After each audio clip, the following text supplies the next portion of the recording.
नमस्कार दोस्तों, मैं राजाराम शर्मा। और आप लोग आज पढ़ेंगे धातु और अधातु, मेटल एंड नॉन मेटल। ठीक है। प्रतियोगी परीक्षाओं का महत्वपूर्ण पॉइंट है। काफ़ी प्रश्न इससे संबंधित पूछे जाते हैं और लगभग हर परीक्षा में इससे संबंधित प्रश्न पूछा जाता है। तो हमें पढ़ना है कौन कौन से धातु और अधातु। धातु, मेटल क्या होते हैं।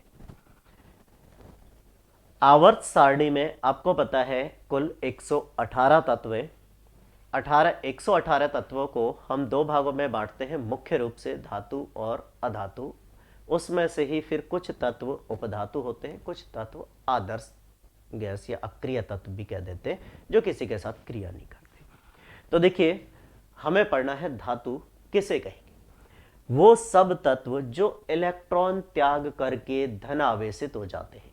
ऐसे तत्व जिनके ऊपर कौन सा आवेश आ जाए, धन आवेश आ जाए। ऐसे तत्व जिनके ऊपर कौन सा आवेश आ जाए, धन आवेश आ जाए, उन सभी तत्वों को हम क्या कहेंगे, धातु। ऐसे तत्व जो इलेक्ट्रॉन त्याग कर धन आवेशित हो जाते हैं उन्हें हम धातु कहेंगे। जैसे अभी आपको पता है Mg2 पॉजिटिव, तो ये क्या हो गई, धातु। Fe2 पॉजिटिव क्या हो गई, धातु। Cu2 positive, Ca2 positive, Na1 positive. जिस ऐसे सारे तत्व जिनके ऊपर क्या जाए, धन आवेश आए।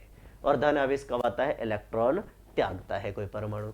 तो इलेक्ट्रॉन त्यागने के बाद धन आवेशित होने हो जाए, ऐसे सभी तत्वों को हम क्या कहेंगे, धातु। अब इन धातुओं के हम पढ़ते हैं गुण। इन धातुओं के पढ़ते हैं गुण, कौन कौन से गुण मिलते हैं धातुओं में। नंबर 1 आता है आघात वर्धनीयता, मैलेबल। आघात वर्धनीयता,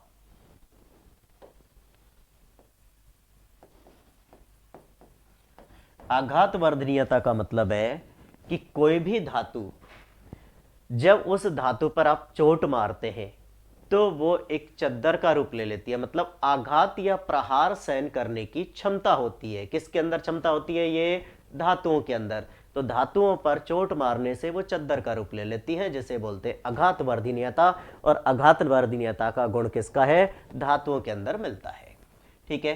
तो जैसे आपने देखा है चांदी के वर्क आते हैं, ठीक है, जो मिठाई वगैरह पे चिपकाते हैं। मोस्टली तो सिल्वर फॉइल ही चिपका देते हैं, जो हल्के वाली आती है। बाकी मिठाइयों पे चिपकाई जाती है सोने या चांदी के जो वर्क आते हैं, वो इतने पतले होते हैं कि आप उस पर उंगली लगाओगे ना तो फिर क्या है, वो उंगली में ही चिपक जाते हैं। अगर कभी हनुमान जी के चोला चढ़ाया हो तो वो आपने वहां देखे होंगे, वो चांदी के वर्क आते हैं। तो इतनी पतली परत बना सकते हैं हम चांदी की। ठीक है, क्योंकि चांदी एक धातु है और धातु कैसे होते हैं, आघात वर्धनीय होते हैं। आपने देखा होगा लोहार एक छोटी सी कील को पीट पीट के एक खुरपी या एक प्लेट चादर का रूप ले लेते हैं। तो ये आघात वर्धनीयता का गुण पाया जाता है किसके अंदर, धातुओं के अंदर।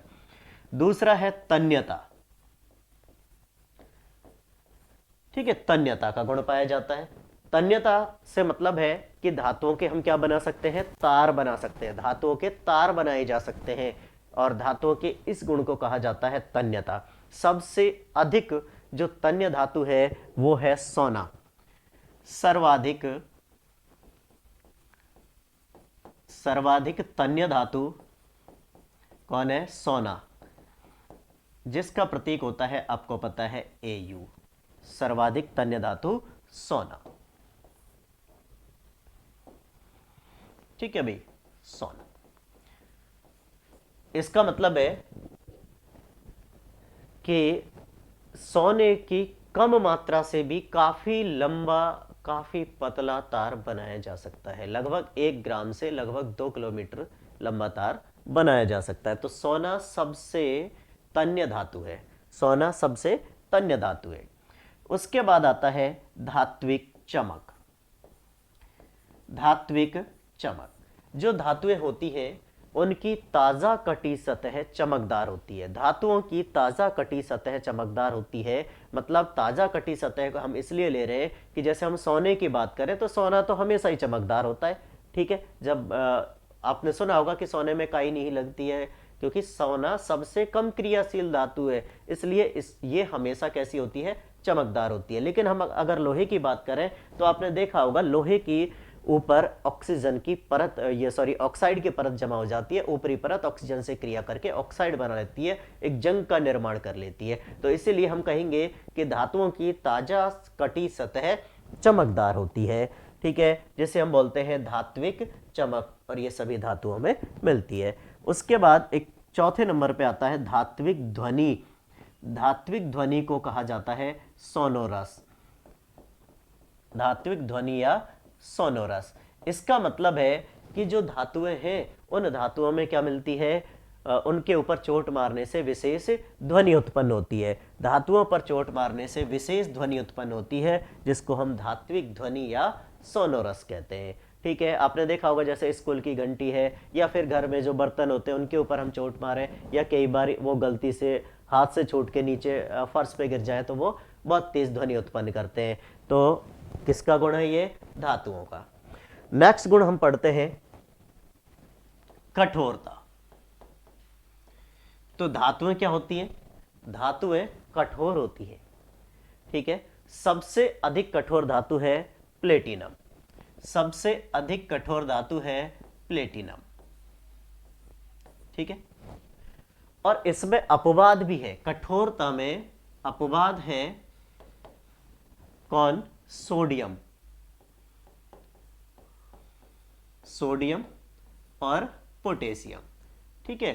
सोडियम और पोटेशियम ऐसे तत्व हैं जिनको आसानी से चाकू से भी काटा जा सकता है, ठीक है। ये कठोरता का अपवाद है, बाकी धातुएं अत्यधिक कठोर होती है। उसके बाद है अवस्था। अगर हम बात करें अवस्था की तो सभी धातुएं कौन सी अवस्था में मिलती हैं, ठोस अवस्था में। धातुएं किस अवस्था में होती हैं, ठोस अवस्था में होती हैं। लेकिन आपके पारा, मरकरी जिसको कहते हैं, प्रतीक है Hg, ये द्रव अवस्था में मिलता है। पारा अपवाद है किसका, ठोस अवस्था का, क्योंकि सभी धातुएं ठोस अवस्था में मिलती है अगर पारे को छोड़ दिया जाए तो, ठीक है। पारा कौन सी अवस्था में मिलता है, पारा अवस्था में मिलता है आपके द्रव अवस्था में, ठीक है। उसके बाद और हम आगे देखते हैं अवस्था के बाद के गलनांक, ठीक है। 5वें नंबर पे कठोरता, 6वें नंबर पे अवस्था, 7वें नंबर पे आ जाता है आपके गलनांक। धातुओं के गलनांक उच्च होते हैं, ठीक है। ये जो मेल्ट होती है, जो पिघलती है, वो काफी ऊंचे तापमान पर पिघलती है, बहुत जल्दी नहीं पिघलती धातुएं, तो इनके गलनांक कैसे होते हैं, उच्च होते हैं। धातुओं के गलनांक उच्च होते हैं। अब हम बात करें कि जो आपका एक तत्व है, एक धातु है गैलियम,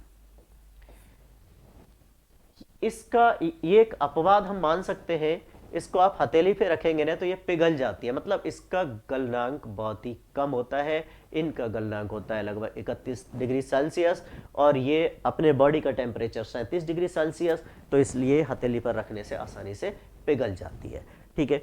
गलनांक के बाद आगे देखते हैं हम ऑक्साइड। धातुओं के क्या देखेंगे, ऑक्साइड।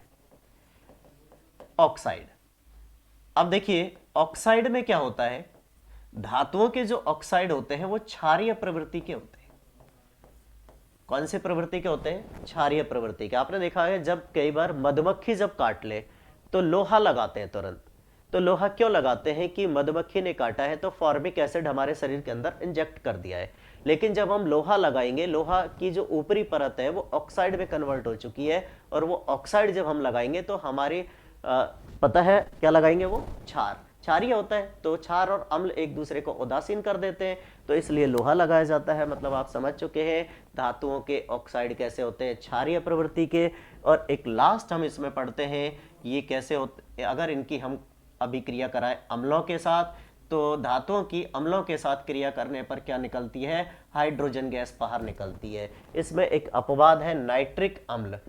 अगर हम नाइट्रिक अम्ल के साथ अभिक्रिया कराते हैं धातुओं की, तो नाइट्रिक अम्ल के साथ हाइड्रोजन तो बनती है लेकिन इसी में घुल करके जल का निर्माण कर लेती है, तो बाहर नहीं निकलती, इसलिए अपवाद है नाइट्रिक अम्ल। बाकी सभी अम्ल धातुओं से क्रिया करके हाइड्रोजन गैस उत्पन्न करते हैं। तो ये तो हमने क्या पढ़ा है, धातुओं के गुण।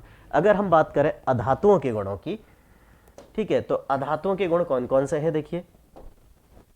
अधातु नॉन मेटल, तो पहले तो आप ये समझेंगे अधातु कहते किसको है, ऐसे सभी तत्व जो इलेक्ट्रॉन त्याग करके ऋणावेशित हो जाते हैं, ऐसे सभी तत्व जो इलेक्ट्रॉन त्याग कर ऋणावेशित हो जाते हैं उन्हें हम क्या कहेंगे, अधातु।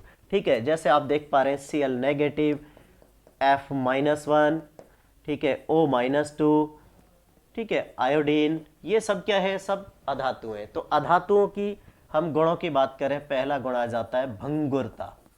भंगुरता का मतलब जब अधातुओं पे चोट मारी जाती है तो छोटे छोटे कणों में वो बढ़ जाता है, अधातुओं पर चोट मारी जाती है तो छोटे छोटे कणों में बढ़ जाता है, जिसे हम कहेंगे भंगुरता। तो अधातु कैसे होते हैं, भंगुर होते हैं।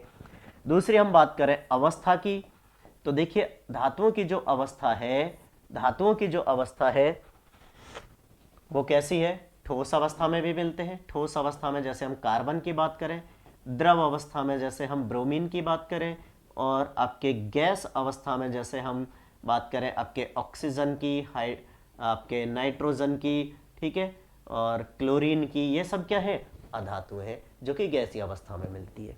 ठीक है, एक आता है इसमें अगला चालकता। देखिए चालकता हमारा धातुओं में छूट गया था, तो आपको याद रखना है धातुएं विद्युत की और ऊष्मा की दोनों की चालक होती हैं, और धातुओं में सबसे अधिक चालक जो धातु है वो कौन है, चांदी।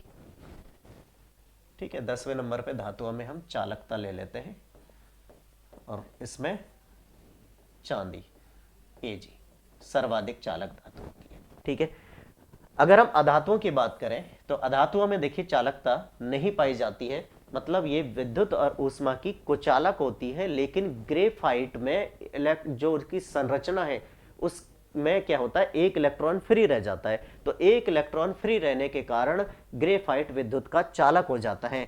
ग्रेफाइट एक कार्बन का अपर रूप है, ग्रेफाइट विद्युत का चालक होता है। जो पेंसिल वगैरह आपने देखी होंगी, जो हम डिजाइन या हम कहें कि अपने जो ड्राइंग करते हैं उसमें ग्रेफाइट की बनी हुई पेंसिलों का हम उपयोग करते हैं, और ये ग्रेफाइट कैसा होता है, विद्युत का चालक होता है, कार्बन का अपर रूप होता है, अधातु होते हुए भी ये चालक होता है। ठीक है, भंगुरता हो गई, चालकता, ग्रह और आपके अवस्था हमने पढ़ ली है। इनमें कोई विशेष ध्वनि नहीं पाई जाती। चमक, हाँ चमक पाई जाती है किसमें, वैसे अधातुओं में कोई भी चमक नहीं मिलती है, लेकिन इसका अपवाद है आयोडीन। आयोडीन अधातु होते हुए भी कैसा होता है, चमकदार होता है। ठीक है, अधातुओं में द्रव कौन है, ये हम पढ़ चुके हैं, कौन है, ब्रोमीन होता है। इसी के साथ और अगर हम देखें इनके गुणों की, तो आपके पास आ जाता है ऑक्साइड। ऑक्सीजन से जब ये क्रिया करते हैं ऑक्साइड बनाते हैं, तो अधातुओं के ऑक्साइड अम्लीय प्रवृत्ति के होते हैं। आपको याद रखना है अधातुओं के जो ऑक्साइड होते हैं, अधातुओं के जो ऑक्साइड होते हैं वो कैसे होते हैं, अम्लीय प्रवृत्ति के होते हैं। ठीक है, अधातुओं के ऑक्साइड अम्लीय प्रवृत्ति के होते हैं, मतलब अधातु जैसे आपके कार्बन डाइऑक्साइड है, ये कैसा हो गया, अधातु का ऑक्साइड है, और कैसा होगा इसका, इसकी प्रवृत्ति कैसी होगी, अम्लीय प्रवृत्ति की होगी। ठीक है, तो अभी हमने पढ़े हैं धातु और अधातु, उनमें अंतर, उनके मुख्य मुख्य गुण।